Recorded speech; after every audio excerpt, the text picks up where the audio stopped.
Hello' students, কি খবৰ তোমালোকৰ? মই ৰিহান আৰু আজিৰ এই ভিডিঅ'ত মই তোমালোকৰ ক্লাছ 7 সমাজ বিচিত্ৰা বা সমাজ বিজ্ঞানৰ যিখন নতুন কিতাপ আহিছে তাৰে পাঠ 5 নাম হ'ল আদি মধ্যযুগৰ ভাৰত।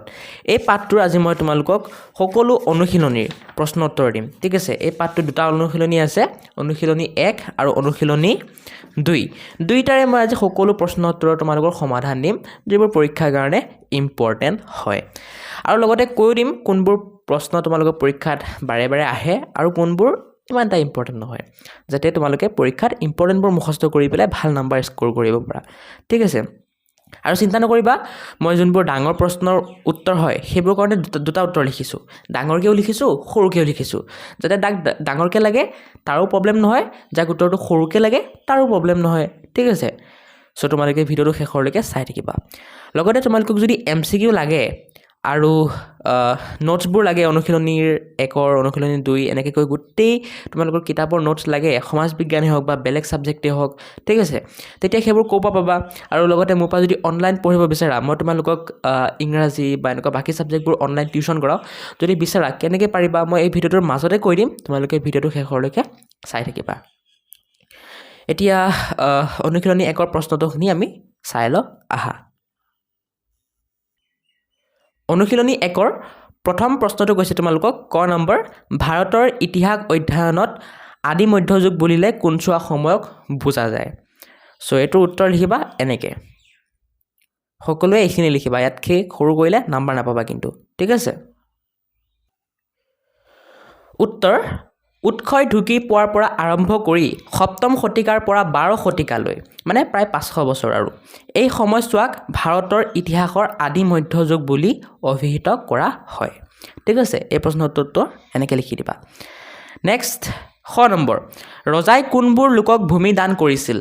এইটো কাৰণে উত্তৰ লিখিবা এনেকৈ, ইয়াতকৈ সৰু নকৰিবা, ইয়াতকৈ সৰু কৰিলে নাম্বাৰ নোপোৱা, গতিকে সকলোৱে এনেকৈ লিখিবা। ৰজাই নিজৰ ইচ্ছামতে ব্ৰাহ্মণ, পুৰোহিত, ধৰ্মীয় স্থান আৰু নিজৰ বিষয়ববীয়াসকলক ভূমি দান কৰিছিল। ঠিক আছে, এনেকৈ লিখি দিবা। নেক্সট, গ নম্বৰ, পুষ্যভূতি বংশৰ প্ৰতিষ্ঠাপক কোন? উত্তৰ লিখিবা, পুষ্যভূতি বংশৰ প্ৰতিষ্ঠাপক হ'ল প্ৰভাকৰ বৰ্ধন। ঠিক আছে, প্ৰভাকৰ বৰ্ধন। এতিয়া এই গ নম্বৰটো উত্তৰ যাক সৰুকৈ লাগে সিহঁতে উত্তৰ লিখি প্ৰভাকৰ বৰ্ধন বুলি লিখি ডাই দি দিলেও হ'ব, গোটেইখিনি নেলিখিলেও হ'ব, অকল নামটো লিখি দিলেও হ'ব যোনে সৰুকৈ বিচাৰা। ঠিক আছে, অকল নামটো লিখি দিলেও ফুল মাৰ্কছ পাবা, চিন্তা কৰিব নালাগে। কিন্তু যদি এজ ইট ইজ ধুনীয়াকৈ লিখিব বিচাৰা তেন্তে মই যেনেকৈ লিখি দিছোঁ তেনেকৈ লিখি দিবা আৰু। অ'কে, আশা কৰোঁ বুজি পালা। ঘ নম্বৰ, হৰ্ষবৰ্ধনৰ ৰাজত্বকালত ভাৰতলৈ অহা চীনা পৰিব্ৰাজকজনৰ নাম কি বা কোন আছিল সেইটো সুধিছে। আৰু চীনা পৰিব্ৰাজক মানে চাইনিজ টুৰিষ্ট,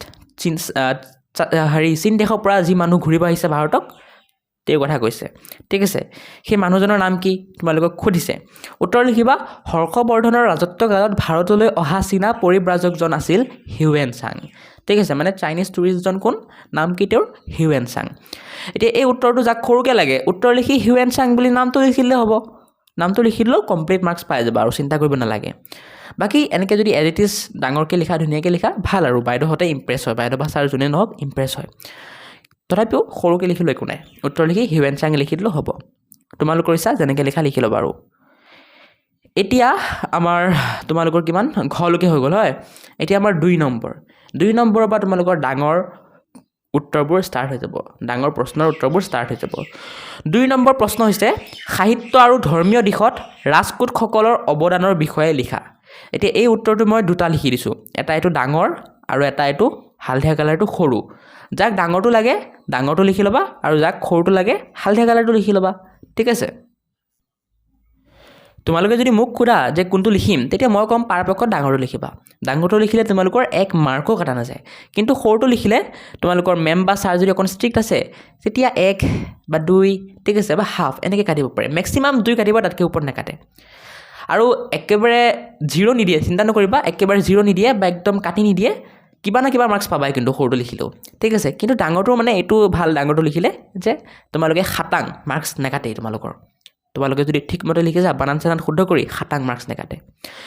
চ' মই কৈ দিলোঁ এতিয়া কোনে কোনটো কৰিবা তোমালোকৰ ইচ্ছা আৰু। ঠিক আছে, এতিয়া সৰুটো মানে মই সেইসকল ষ্টুডেণ্টৰ কাৰণে দিছোঁ যিয়ে মানে একেবাৰে ডাঙৰ উত্তৰবোৰ মুখস্থ কৰিব নোৱাৰা। সিহঁতে যাতে পৰীক্ষাত একো নিলিখাতকৈ কিবা এটা লিখি আহক সেইকাৰণে দিছোঁ এতিয়া তোমালোকৰ ইচ্ছা যোনে যোনটো কৰা কৰিবা 2 নম্বৰ প্ৰশ্নটোৰ ডাঙৰটোতো মই পঢ়ি দিছোঁ লিখি লোৱা যাক ডাঙৰকৈ লাগে পিছত সৰুটো পঢ়ি দিম যাক সৰুকৈ লাগে লিখি ল'বা উত্তৰ লিখিবা ৰাজকোটসকল সাহিত্য আৰু ধৰ্মৰ মহান পৃষ্ঠপোষক আছিল তেওঁলোকৰ শাসনকালত সংস্কৃত আৰু প্ৰাকৃত ভাষাই যথেষ্ট বিকাশ লাভ কৰিছিল ৰজা অমুক বৰ্ষ নিজেই এগৰাকী সাহিত্য অনুৰাগী আছিল আৰু তেওঁ কানাড় ভাষাত কবি ৰাজমাৰ্গ নামৰ এখন উল্লেখযোগ্য কাব্য ৰচনা কৰিছিল ধৰ্মীয় দিশত তেওঁলোকে শৈৱ আৰু বৈষ্ণৱ ধৰ্মৰ প্ৰসাৰত গুৰুত্ব দিছিল তেওঁলোকে দক্ষিণ ভাৰতৰ বিভিন্ন ঠাইত বহুতো সুন্দৰ মন্দিৰ নিৰ্মাণ কৰিছিল যাৰ ভিতৰত ৰজা প্ৰথম কৃষ্ণৰ দিনত নিৰ্মিত ইলোৰাৰ কৈলাশনাথ মন্দিৰটো স্থাপত্য কলাৰ এক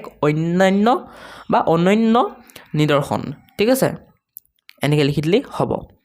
আৰু যাক সৰুকৈ লাগে এই উত্তৰটো চিম্পল এইখিনি লিখি দিবা ইয়াতকৈ ডাঙৰ কৰিবই নালাগে উত্তৰ লিখিবা ৰাজকোটসকলে সাহিত্যৰ বাবে কবিৰাজ মাৰ্গৰ দৰে পুথি ৰচনা কৰিছিল আৰু ধৰ্মীয় ক্ষেত্ৰত ইলোৰাৰ কৈলাশনাথ মন্দিৰৰ দৰে বিখ্যাত স্থাপত্য নিৰ্মাণ কৰিছিল ঠিক আছে এইখিনি লিখি দিলেই হ'ব 3 নম্বৰ কুৱেশ্যনটো চাবা গুৰ্জৰ প্ৰতিহাৰসকলৰ পতনৰ কাৰণবোৰ কি কি এতিয়া চিন্তা নকৰিবা এইটো কাৰণে দুটা উত্তৰ লিখিছোঁ এটা এই কালাৰ নকৰাটো ডাঙৰ আৰু এটা এই হালধীয়া কালাৰটো সৰু মই ডাঙৰটো প্ৰথমে দেখাই দিছোঁ আৰু পঢ়ি দিছোঁ যাক ডাঙৰটো লাগে ডাঙৰটো লিখি ল'বা আৰু পিছত সৰুটো পঢ়ি দিম যাক সৰুটো লাগে সৰুটো লিখি ল'বা ডাঙৰ উত্তৰটো এনেকৈ গুৰ্জৰ প্ৰতিহাৰসকলৰ পতনৰ কেইবাটাও গুৰুত্বপূৰ্ণ কাৰণ আছিল প্ৰথমতে 10ম শতিকাৰ আৰম্ভণিতে তেওঁলোকে ৰাজকোটসকলৰ তীব্ৰ আক্ৰমণৰ সন্মুখীন হৈছিল য'ত ৰাজকোট ৰজাই কনৌজ চহৰ ধ্বংস কৰিছিল দ্বিতীয়তে কেন্দ্ৰীয় শক্তি দুৰ্বল হোৱাৰ সুযোগ লৈ তেওঁলোকৰ অধীনত থকা প্ৰাদেশিক শাসক বা সামন্তসকলে নিজকে স্বাধীন বুলি ঘোষণা কৰিছিল যাৰ ফলত সাম্ৰাজ্যখন নিশকটীয়া হৈ পৰিছিল শেষত একাদশ শতিকাত গজনীৰ চুলতান মামুদৰ ভাৰত আক্ৰমণে তেওঁলোকৰ ৰাজনৈতিক স্থিতি সম্পূৰ্ণৰূপে নিশেষ কৰি পেলাইছিল ঠিক আছে এইখিনি হ'ল ডাঙৰ উত্তৰটো আৰু যাক সৰু উত্তৰটো লাগে চিম্পল এই পেৰেগ্ৰাফটো লিখি দিলে একদম হৈ যাব উত্তৰ লিখিবা ৰাজকোটসকলৰ আক্ৰমণত কনৌজ ধ্বংস হোৱা সামন্তসকলে বিদ্ৰোহ কৰি স্বাধীনতা ঘোষণা কৰা আৰু চুলতান মামুদৰ আক্ৰমণেই আছিল প্ৰতিহাৰসকলৰ পতনৰ মূল কাৰণ ঠিক আছে মই যিমান পাৰোঁ সৰু কৰিবলৈ চেষ্টা কৰিছোঁ সৰুকৈ দিছোঁ এতিয়া তোমালোকৰ 4 নম্বৰ চোৱা 4 নম্বৰ প্ৰশ্নটো কৈছে তোমালোকক পালসকলে কেনেদৰে প্ৰশাসনিক কাৰ্য চলাইছিল তাৰ বিষয়ে চমুকৈ লিখা এতিয়া ইয়াৰ কাৰণে মই তোমালোকৰ এইটো উত্তৰ লিখিছোঁ ঠিক আছে আৰু এইটো সৰু উত্তৰ লিখিছোঁ যাক ডাঙৰকৈ লাগে এই কালাৰ নকৰা ডাঙৰ উত্তৰটো লিখি ল'বা আৰু যাক সৰুকৈ লাগে সেই হালধীয়া কালাৰ কৰা উত্তৰটো লিখি ল'বা ডাঙৰ উত্তৰটো মই পঢ়ি দিছোঁ পালসকলে তেওঁলোকৰ ৰাজ্যখন সুচাৰুৰূপে চলোৱাৰ বাবে 3টা প্ৰধান প্ৰশাসনিক গোটত ভাগ কৰিছিল ভুক্তি বিষয় আৰু মণ্ডল প্ৰতিটো গোটৰ দায়িত্ব এজন বা ততোধিক চৰকাৰী বিষয়া আছিল গাঁওবোৰৰ প্ৰশাসনৰ বাবে গ্ৰামপতি আৰু দশগ্ৰামিকা নামৰ বিষয়া নিযুক্ত কৰা হৈছিল ইয়াৰ উপৰি পাল ৰজাসকলে ব্ৰাহ্মণ ধৰ্মীয় অনুষ্ঠান আৰু আনকি কৃষিজীৱী কৈৱৰ্তসকলকো ভূমিদান দি এক বিকেন্দ্ৰীকৃত শাসন ব্যৱস্থা গঢ়ি তুলিছিল এতিয়া যাক সৰুকৈ লাগে চিম্পল এই পেৰেগ্ৰাফটো লিখি দিলে হ'ব মই একেবাৰে সৰুকৈ লিখি দিছোঁ উত্তৰ লিখিবা পালসকলে ৰাজ্যখনক ভুক্তি বিষয় আৰু মণ্ডলত ভাগ কৰি শাসন কৰিছিল আৰু গাঁওবোৰৰ চোৱা চিতা কৰিবলৈ গ্ৰামপতি আৰু দশগ্ৰামিকা নামৰ বিষয়া নিয়োগ কৰিছিল ঠিক আছে এইখিনি লিখিলে হৈ যাব 5 নম্বৰ প্ৰশাসনিক সুবিধাৰ বাবে ৰাজকোট আৰু গুৰ্জৰ প্ৰতিহাৰসকলে নিজৰ ৰাজ্যবোৰক কি ভাগত ভাগ কৰিছিল নামবোৰ উল্লেখ কৰা এতিয়া এই প্ৰশ্নটোৰ কাৰণে মই উত্তৰ এটা লিখিছোঁ এইটো কাৰণ চোৱাচোন উত্তৰটো এই সৰুৱে ইয়াত থাকি আৰু সৰু কি কৰিবা থাকি সৰু কৰিলে নাম্বাৰ নাপাবা গতিকে সকলোৱে এইখিনি লিখি দিবা ঠিক আছে এইটো উত্তৰ সকলো কাৰণে উত্তৰ লিখিবা ৰাজকোটসকলে ৰাজ্যখনক ৰাষ্ট্ৰ বিষয় আৰু ভুক্তিত ভাগ কৰিছিল প্ৰতিহাৰসকলে প্ৰদেশ ভুক্তি আৰু মণ্ডলত ভাগ কৰিছিল ঠিক আছে এনেকৈ লিখি দিলে হৈ যাব যদি এই নোটছবোৰ লাগে PDF নোটছবোৰ লাগে তে কেনেকৈ পাবা মই বাৰু কৈ দিম অকণ পিছত ঠিক আছে এতিয়াই কৈ দি আছোঁ ৰ'বা আৰু লগতে MCQখিনিও কেনেকৈ পাবা তোমালোকে সকলো ছাবজেক্টৰ অকল অসমীয়া আৰু হিন্দী বাহিৰে সকলো ছাবজেক্টৰ MCQ মই দিওঁ গতিকে কেনেকৈ পাবা মই কৈ দি আছোঁ শুনি লোৱা তোমালোকৰ তেতিয়ালৈকে মই কৈ দিওঁ অনুশীলনী 1টোৰ গোটেইবোৰ হৈ গ'ল 1ৰ ক খ গ ঘ 2 3 4 5 গোটেইবোৰ হৈ গ'ল এতিয়া ইয়াততো তোমালোকৰ ইম্পৰ্টেণ্ট গোটেইকেইটা আছে অনুশীলনী 1ত হা গোটেইবোৰে অহা চান্স আছে কিন্তু মষ্ট ইম্পৰ্টেণ্ট যদি মই ক'ব যাওঁ 1 নম্বৰ কটো মষ্ট ইম্পৰ্টেণ্ট লগতে 1 নম্বৰ ঘটো মষ্ট ইম্পৰ্টেণ্ট 1 নম্বৰ গটোও মষ্ট ইম্পৰ্টেণ্ট ঠিক আছে আৰু মই যদি ডাঙৰ প্ৰশ্নবোৰত ক'ব যাওঁ তোমালোকৰ 5 নম্বৰটো মষ্ট ইম্পৰ্টেণ্ট অ'কে 5 নম্বৰটো মষ্ট ইম্পৰ্টেণ্ট গতিকে পঢ়াটো গোটেইকেইটাই কিন্তু মই যোনবোৰ মষ্ট ইম্পৰ্টেণ্ট বুলি কৈছোঁ সেইবোৰ বাৰে বাৰে পঢ়িবা ভিডিঅ'টোৰ মাজতে কৈ দি আছোঁ কেনেকৈ মোৰ পৰা অনলাইন পঢ়িব পাৰিবা ইয়াৰ কাৰণে এই ভিডিঅ'ৰ ডেছক্ৰিপশ্যনটো খুলি ল'বা আৰু তাত থকা প্ৰথম লিংকটোত ক্লিক কৰি YourZYZ Assam নামৰ মোৰ ইনষ্টাগ্ৰাম একাউণ্টটো ফ'ল' কৰি দিবা আৰু যি প্ৰশ্ন বা ডাউট থাকে তাত মোক সুধিবা মই নিশ্চয় ৰিপ্লাই দিম নেক্সট এপ লিংকটোত ক্লিক কৰি মোৰ এপ সহায়ক লাৰ্ণিং হাব ডাউনলোড কৰি ল'বা আৰু সেই এপটো কেনেকৈ ডাউনলোড কৰিব লাগে কেনেকৈ ইউজ কৰিব লাগে কেনেকৈ কোৰ্চ ল'ব লাগে কেনেকৈ অনলাইন টিউশ্যন কৰিবা সকলো মই এই এপ টিউটৰিয়েল নামৰ ভিডিঅ'টোত বুজাই দিছোঁ ক্লিক কৰি ভিডিঅ'টো চাই পেলাই বুজি ল'বা কোনোবাই যদি ৰিয়েলি কোৰ্চ ল'বলৈ ইণ্টাৰেষ্টেড আছা তেন্তে সেই কোৰ্চবোৰত মই কি পঢ়াম কি নপঢ়াম কেনেকৈ পঢ়াম কেতিয়া পঢ়াম সকলো ডিটেইলছ মই ইয়াত দি থ'ম গৈ চাব পাৰিবা যেনে মই ইংৰাজীৰ কাৰণে কোৰ্চ লঞ্চ কৰিছোঁ আৰু তাৰ কাৰণে সেই সকলো কোৰ্চৰ ডিটেইলছৰ এটা ভিডিঅ' বনাইছোঁ এই ভিডিঅ'টোত ক্লিক কৰি চাব পাৰিবা বাকীবোৰৰ কাৰণে দিয়া নাই মানে বাকীবোৰ কোৰ্চ লঞ্চ কৰা নাই বাকীবোৰৰ কোৰ্চ লঞ্চ কৰিলে ইয়াত ডিটেইল ভিডিঅ'বোৰ দি দিম মই চাব পাৰিবা ঠিক আছে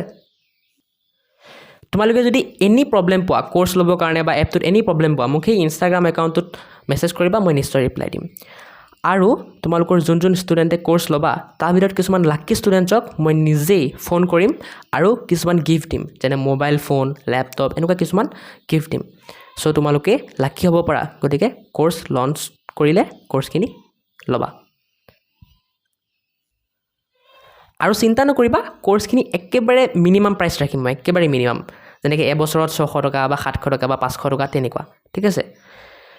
আৰু কিছুমান ষ্টুডেণ্টে যদি সেইখিনি পইচাও এফৰ্ড কৰিব নোৱাৰা তেতিয়া মই ইউটিউবত যি ফ্ৰী ভিডিঅ' বনাই থৈছোঁ তোমালোকৰ ক্লাছৰ সেইবোৰ চাব পৰা সেইবোৰৰ লিংক এনেকৈ দিয়া থাকিব চাব পৰা গৈ পেলাই নেক্সট অকণ তলত যাবা তেতিয়া দেখা পাবা মাই ছ'চিয়েল মিডিয়া লিংকছ বুলি দি মোৰ ইনষ্টাগ্ৰাম হোৱাটছআপ ফেচবুক এইবোৰৰ লিংক দি আছে সেইবোৰত গৈ পেলাই মোক ফ'ল' কৰি দিবা ঠিক আছে এতিয়া তোমালোকৰ ভিতৰত কিছুমান ষ্টুডেণ্টে ভিডিঅ'ৰ ডেছক্ৰিপশ্যন খুলিব নাজানে সিহঁতক মই শিকাই দি আছোঁ চোৱা যেতিয়ালৈকে ইউটিউবটো আপডেট নহয় এনেকৈ তোমালোকে ভিডিঅ'ৰ ডেছক্ৰিপশ্যন খুলিব পাৰিবা ইয়াৰ কাৰণে ভিডিঅ'টো সৰু কৰি ল'বা কৰি লৈ এই মোৰ অপশ্যনটোত ক্লিক কৰিবা মোৰ কৰাৰ পাছত এনেকুৱা এটা পেজ খুলি যাব ইয়াত আকৌ তলত মোৰ বুলি লিখা আছে সেই অপশ্যনটোত ক্লিক কৰিলে এনেকুৱা এটা পেজ খুলি যাব আৰু এই পেজটো হ'ল তোমালোকৰ ভিডিঅ'ৰ ডেছক্ৰিপশ্যন য'ত মই এপ লিংক ইনষ্টাগ্ৰাম লিংক বাকী ভিডিঅ'বোৰ লিংক সকলো ইয়াতে দি থৈছোঁ গৈ পেলাই চাব পাৰিবা এতিয়া আহা আমি অনুশীলনী 2ৰ প্ৰশ্ন উত্তৰখিনি চাওঁ অনুশীলনী 2ত 1 2 3 আৰু 4টা মেইন প্ৰশ্ন আছে গতিকে চাওঁ আহা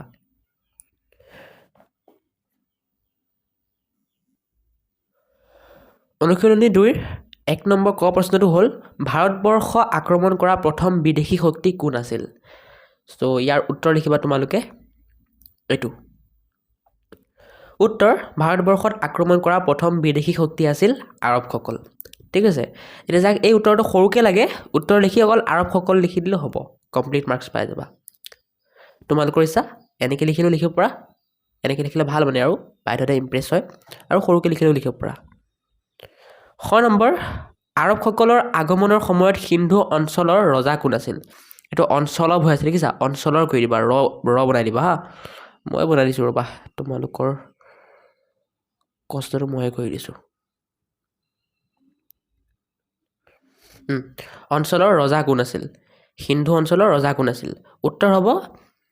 এনেকৈ উত্তৰটো এনেকৈ লিখিবা আৰবসকলৰ আগমনৰ সময়ত সিন্ধুৰ ৰজা আছিল দাহিৰ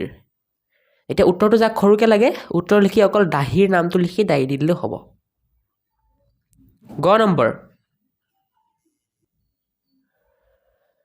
গ নম্বৰ প্ৰশ্নটো কৈছে তোমালোকক চুলতান মামুদে কিমানবাৰ ভাৰত আক্ৰমণ কৰিছিল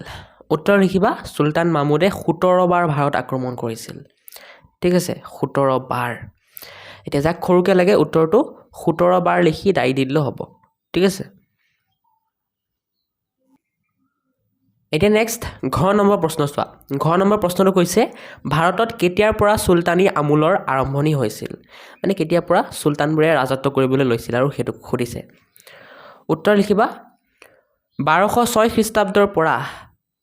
এইটো খ্ৰীষ্টাব্দৰ আৰু পৰা মাজত অকমান জায়গা এৰি দিবা হা হৈ যায় টাইপিং মিষ্টেক হৈ যায় কেতিয়াবা কাৰণ ইমানবোৰ টাইপিং কৰোঁতে অকণ মিষ্টেক হৈ যায় আৰু 1206 খ্ৰীষ্টাব্দৰ পৰা কুতুবুদ্দিন আইবাকৰ নেতৃত্বত ভাৰতত চুলতানী আমোলৰ আৰম্ভণি হৈছিল এতিয়া এই উত্তৰটো যাক সৰুকৈ লাগে উত্তৰ লিখি 1206 খ্ৰীষ্টাব্দৰ লিখি দাই দিলেই হৈ যাব এতিয়া আমি ডাঙৰবোৰ অকণ চাওঁ 2 নম্বৰ আৰবসকলে কোন কোন অঞ্চলত নিজৰ শাসন বিস্তাৰ কৰিছিল ইয়াৰ কাৰণে উত্তৰ লিখিবা এইটো ঠিক আছে সিম্পল এইখিনি লিখিলে হৈ যাব উত্তৰটো ইয়াতকৈ সৰু নকৰিবা আৰু ইয়াতকৈ সৰু কৰিলে নাম্বাৰ নোপোৱা উত্তৰ লিখিবা আৰবসকলে হিন্দু প্ৰদেশৰ দেৱাল ব্ৰাহ্মণবাদ হায়দৰাবাদ আৰু মুলতান অঞ্চলত নিজৰ শাসন বিস্তাৰ কৰিছিল 3 নম্বৰ প্ৰশ্ন তৰাইনৰ প্ৰথম আৰু দ্বিতীয় যুদ্ধ কেতিয়া আৰু কাৰ মাজত সংঘটিত হৈছিল এতিয়া এইটোৰ উত্তৰ তোমালোকে এইখিনি লিখি দিবা সিম্পল ইয়াতকৈ সৰু নকৰিবা ইয়াতকৈ সৰু কৰিলে নাম্বাৰ নোপোৱা কাৰণ চোৱা দুটা প্ৰশ্ন আছে ন দুটা প্ৰশ্ন 2 নম্বৰ থাকিব গতিকে এইখিনি লিখিবই লাগিব সো উত্তৰটো এনেকৈ লিখিবা তৰাইনৰ প্ৰথম যুদ্ধ 1191 আৰু দ্বিতীয় যুদ্ধ 1192 খ্ৰীষ্টাব্দত তুৰ্কী ৰজা মহম্মদ ঘুৰি আৰু ৰাজপুত ৰজা পৃথ্বীৰাজ চৌহানৰ মাজত সংঘটিত হৈছিল এইখিনি লিখিলে হৈ যাব নেক্সট 4 নম্বৰ তুৰ্কীসকলে ভাৰত আক্ৰমণ কৰাৰ মূল কাৰণ কি আছিল উত্তৰ লিখিবা সিম্পল এইখিনি ইয়াতকৈ আৰু সৰু কৰিব নালাগে এইখিনি লিখিলে হৈ যাব ঠিক আছে উত্তৰ লিখিবা তুৰ্কীসকলৰ আক্ৰমণৰ মূল কাৰণ আছিল ভাৰতত লুটপাট চলোৱা আৰু নিজৰ সাম্ৰাজ্য বা শাসন প্ৰতিষ্ঠা কৰা এনেকৈ লিখিলে ফুল মাৰ্কছ পাই যাবা সো তোমালোকৰ অনুশীলনী 2 ৰ 1 নম্বৰ গোটেইখিনি পিছত 2 আৰু 3 4 গোটেইখিনি হৈ গ'ল এতিয়া তোমালোকৰ এই অনুশীলনী 2 ত যদি মই ক'ব যাওঁ ইম্পৰ্টেণ্ট কুৱেশ্যনৰ কথা ইম্পৰ্টেণ্ট গোটেইকেইটাই আৰু গোটেইকেইটাই বহুত ইম্পৰ্টেণ্ট তোমালোকৰ কোনটো আহি যায় ক'ব নোৱাৰি ঠিক আছে তাৰ ভিতৰত যদি মই মষ্ট ইম্পৰ্টেণ্ট কথা ক'ব লাগে তেতিয়া সেইটো 1 নম্বৰ কটো হ'ব